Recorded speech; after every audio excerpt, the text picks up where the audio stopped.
Hi folks, Emily of Emmy Bean Jewelry here. This video is going to be short and sweet. I'm going to be showing you how to make small handmade bezels on your own using just fine silver bezel wire and just a few tools. I was never taught how to use bezel cups. I started using them myself in my designs and did not care for it. I found them to be more work than they were actually worth.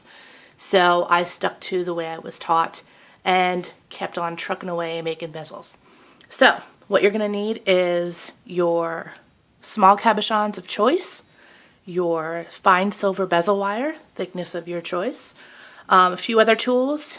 You're going to need a Sharpie, your bezel rocker, and two things that I find invaluable and I use on a daily basis in my studio is a favorite pair of Wubbers pliers. These do not taper. They are the same width top to bottom. These are, let's see, it's 3 millimeters for the small side, 5 millimeters for the larger side. These are great for doing bails, bezels, wrapping wire for doing your own jump rings. And finally, these nifty things. These are, I believe, by Beadalon. I picked them up at an AC Moore or a Michaels. It comes in a set of 2. It's less than $10 for the package. However, if you can score one of those 40 or 50% off coupons they have on their flyers online each week, you can get it for less than that. These are meant for wrapping wire. I've never really done wire wrapping. However, as soon as I saw them, I knew I could use them to help make my bezels. So it ranges from about 1.5 millimeters all the way up to, I think, like 9 or 10 millimeters. I don't use them for anything other than bezels. That's just what I use them for. And it isn't, I don't use them for the entire process. Let me show you what I do. All right, so the cabochons here I have are 4 millimeter amethysts. These are going to be made into stud earrings for a client. So what I do is I first take my bezel wire and my small end of my Wubbers. Now, if you remember, this is only 3 millimeters here. These are 4. However, we're going to use this to get the curve started because that's always the trickiest part of forming bezel is getting that curve started.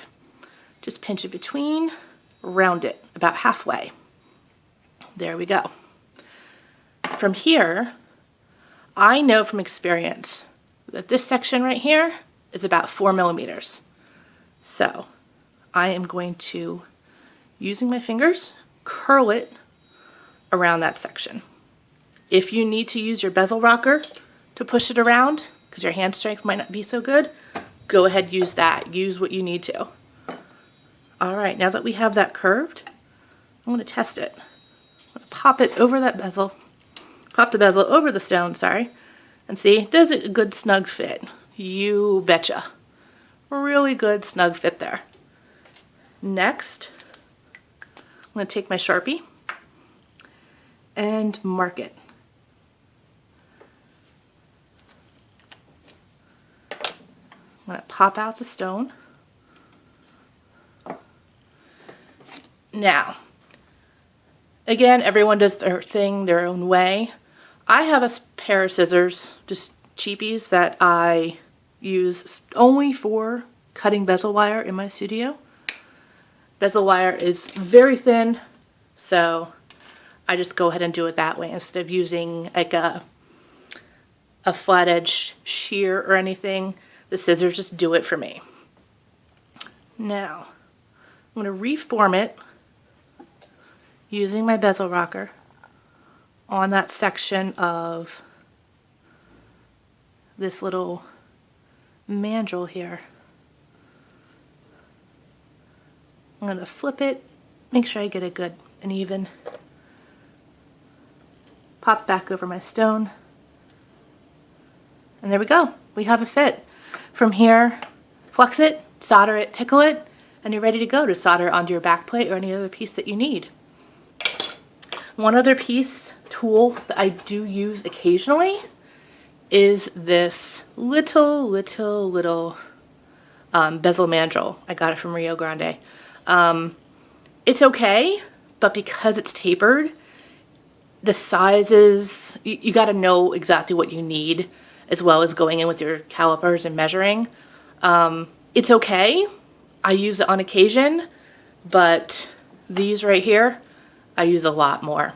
All right, thanks so much for watching. Be sure to let me know if you have any questions. I'll do my best to answer them. Thanks.